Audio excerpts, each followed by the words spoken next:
Hey everybody, welcome to Skills Reacts. Today I'm raising a big question. Has Venezuela been interfering with global elections, including the United States of America? This video is going to explain how this question has arisen and who's truly behind all of this corruption and fraud. Shout out to Jesse on Fire who has brought this to light, and respect for the retired CIA officer who has brought this forward and given his statement to the American people. Here is his statement.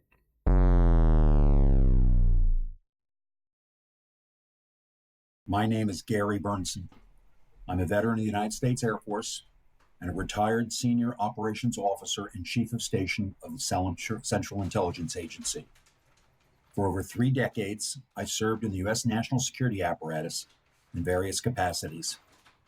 Shortly after the attacks of 11 September 2001, I entered Afghanistan and commanded CIA paramilitary forces, helping seize the cities of Taloqan and the capital of Afghanistan, Kabul. I was the driving force and architect of the Battle of Tora Bora. I held the position as chief of Hezbollah operation in CIA's Counterterrorism Center for several years and concluded my service in CIA as a chief of station in Latin America combating narco-terrorists. Approximately 6 years ago, a business associate and I began working together as whistleblowers for the Department of Justice, FBI, DEA, and Homeland Security Investigations, HSI. Our target was the largest and most well-funded transnational criminal organization on the planet, called the Cartel del Sol, Cartel de Sal. The Cartel del Sol is the Venezuelan government and is led by Venezuelan President Nicolas Maduro, Diosdado Cabello, Minister of Defense Vladimir Lopez Padrino, President of the National Assembly Jorge Rodriguez, and former Director General of Military Counterintelligence Hugo Carbajal, who was detained in Spain several years ago and extradited to New York. He is currently awaiting trial for narco trafficking. Venezuelan President Maduro has a U.S. indictment and bounty of U.S. $15 million for his capture. Diosdado Cabello has U.S. indictment and a $10 million bounty on his head. At least 6 other Venezuelan cabinet members and senior officials are indicted. In the last 20 years, the Cartel del Sol has stolen $1 trillion from Venezuela's national oil company, PDVSA, and embezzled $500 billion from its national treasury. It not only has, but continues to produce and smuggle 25 to 40 metric tons of cocaine every month out of its country into the world. The Cartel del Sol is a $2 trillion transnational criminal organization and the most well-resourced criminal syndicate in history. Through bribery and investments of its funds, it controls 12 countries and world leaders. It has massive investments in the U.S. and European financial markets. We notice and pursued leads from the cartel's money laundering operations to the world of non-governmental organizations and election companies. After witnessing election irregularities associated with the 2020 U.S. presidential election, we decided to direct time and resources to Cartel del Sol links to U.S. and global election fraud. After an exhaustive 3.5-year investigation, it is indisputable. Smartmatic election systems was created at the direction of now deceased Venezuelan dictator Hugo Chavez, and its source code, the basis of its operating system, developed jointly by Venezuela's Consejo Nacional Electoral and Smartmatic, was designed to allow election results to be altered without the knowledge of voters and the public. Additionally, the Venezuelan CNE holds ownership of Smartmatic's source code. Each time the Venezuelan CNE and Smartmatic update the source code, a copy of it is stored at the vault at the Venezuelan Central Bank. In 2005, a European Union electoral observation mission to Venezuela published a report stating the Venezuelan regime owns Smartmatic source code. The Venezuelan government signed that report as factual. Smartmatic's first election in Venezuela was the 2003 recall election of Hugo Chavez. The CNE director at the time, Jorge Rodriguez, at the direction of the Cuban Directorate General of Intelligence, DGI, hired 3 Venezuelan American computer engineers that were graduates of Simon Bolivar University, a Venezuelan university linked to the U.S. university MIT. They had already registered a software company in Delaware and opened an office for it in Boca Raton.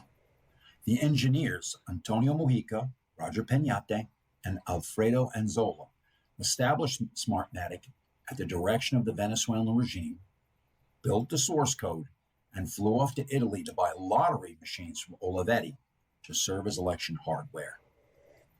They succeeded in altering enough votes to ensure Hugo Chavez's victory in the recall election.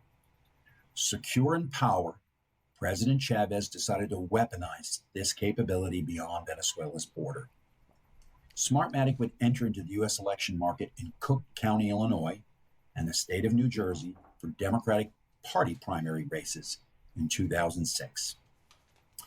In 2005, Smartmatic orchestrated the purchase of Sequoia Voting Systems, Inc., a U.S. company. Sequoia was a company that had conducted elections in the U.S. for over 100 years and had a 22% market share of the U.S. electoral market. Approximately 18 months later, the Committee on Foreign Investments in the United States, CFIUS, began investigating the ownership of Smartmatic because of Smartmatic's Venezuelan connection. Smartmatic immediately put its source code in the machines, in the Sequoia machines. Smartmatic tried to conceal its Venezuelan connection by hiring a former U.S. naval officer, Jack Blaine, to set up a holding company, SVS Holding, to place its ownership of Sequoia in stock. In December 2006, Smartmatic entered into an agreement with CFIUS to sell Sequoia in 6 months.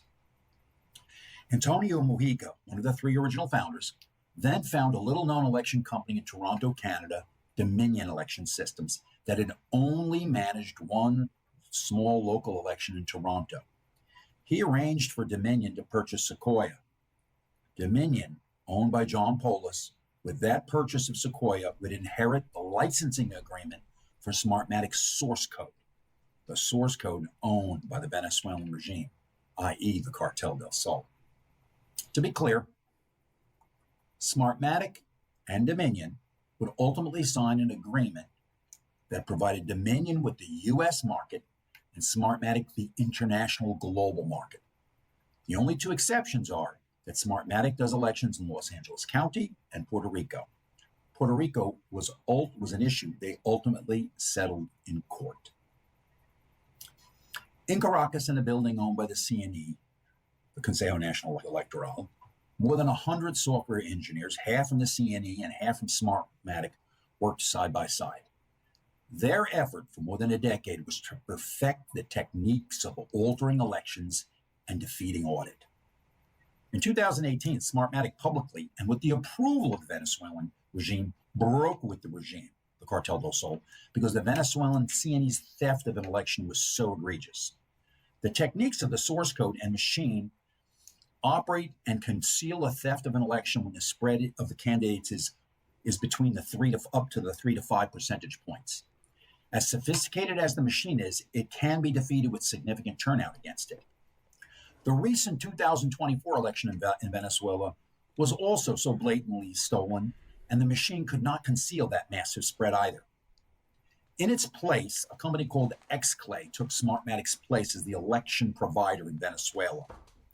Allowing Smartmatic to exit Venezuela in this fictitious manner allowed the regime to retain its power and influence over the global electoral market. Smartmatic built a production facility for electronic voting equipment hardware just outside Beijing, China, and then shipped the hardware to a warehouse in Taiwan. In violation of U.S. law, the hardware was marked as manufactured in Taiwan and shipped to both Smartmatic and Dominion for use in U.S. elections. Dominion Voting Systems manages elections in almost all the swing states in the U.S., which determines who wins the presidency. We have evidence and witnesses that can prove the source code operating the election machines of both Smartmatic and Dominion and other election companies are owned by the Venezuelan narco regime. And we have evidence and witnesses proving the machines are manufactured in the People's Republic of China. Every citizen needs to be asking, where's the DOJ, FBI, CISA, and where's the CIA? Is anyone in the national security apparatus defending our democracy or enforcing the law? And if that isn't enough to convince you there's a major problem, Dominion, in an additional step to conceal its manipulation of U.S. elections, moved its research and development and servers, which store swing state voting information, to its office in Belgrade, Serbia. In the Belgrade office, Venezuelan, Chinese, and Serbian software engineers maintain system administrator status over swing state elections and alter elections as directed by the Cartel del Sol, the Cuban DGI, and the Chinese CCP. The facility and its personnel are protected by Serbia's counterintelligence service. Swing state voter information is saved on Huawei servers in Dominion's Belgrade office. These servers are linked to Huawei servers in Hong Kong, China. For years, the U.S. national security apparatus has identified Huawei and its technology as a threat to U.S. national security. The Cybersecurity and Infrastructure Security Agency, CISA, a component of the United States Department of Homeland Security, is responsible for cybersecurity and infrastructure across all levels of government. CISA has 3,100 employees and a $2.9 billion budget. In 2020, when faced with calls to address election irregularities, CISA did a conference call with Smartmatic and Dominion in order to better able to address the public's concerns and assure everyone that there had been no irregularities. Yes, it's shocking. CISA decided to consult the criminals in order to respond to the American public's outcry. In August 2024, 3 current and former executives of Smartmatic were indicted in Florida in connection with bribery during the 2016 election in the Philippines. Among those arrested executives is Roger Piñate, one of the 3 founders and current president of Smartmatic. Roger Piñate paid $8.5 million in bail. What the public will soon learn is that the bribery paid in the case was not to obtain a contract. The bribery was paid to alter election results. We have the CNE's source code, the source code employed by Smartmatic, Dominion, and others. We will surrender it to appropriate authorities. Source code, like DNA, can easily be matched with other systems to prove that they are from the same family. In this particular case, it is a family of altering elections. 2 years ago, we briefed a senior FBI agent in Washington, D.C. That agent, after seeing our 3-hour presentation with corporate ownership documents, engineering specifications, and witness statements, told us to flee Washington, D.C., that the FBI would actively work to destroy our efforts and seek ways to prosecute us in order to stop our investigative efforts. That was a stunning moment, hearing those words from a 20-year veteran of the FBI. 7 months ago, with our attorney, we briefed a U.S. attorney and 2 assistant U.S. attorneys, federal prosecutors from the Department of Justice. The U.S. attorney told us he would forward the information to the Office of Public Integrity at the Department of Justice. That U.S. attorney followed up with us months later to see if the Office of Public Integrity had contacted us. They never did.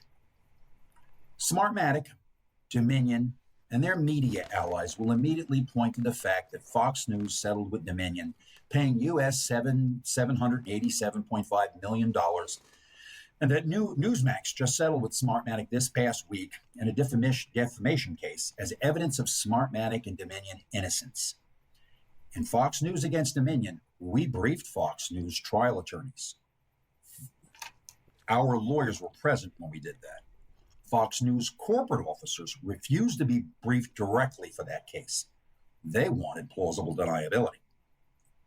Fox News corporate knew we had significant evidence and, more importantly, witnesses. When all the facts are known, Fox News executives and board will have to explain why they went down on their knees for enemies of the U.S.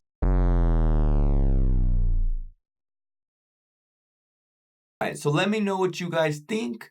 Let me know what you guys think, how this ties into what's going on in the world today, how this is affecting our country, and what we should be doing about it. Please, don't be afraid to let me know what you guys think in the comment section. Drop a like and hit that subscribe button if you guys want more content like this. It's the Skills Reacts. Stay alert, stay alive, and I'll see you guys on the next one. Peace.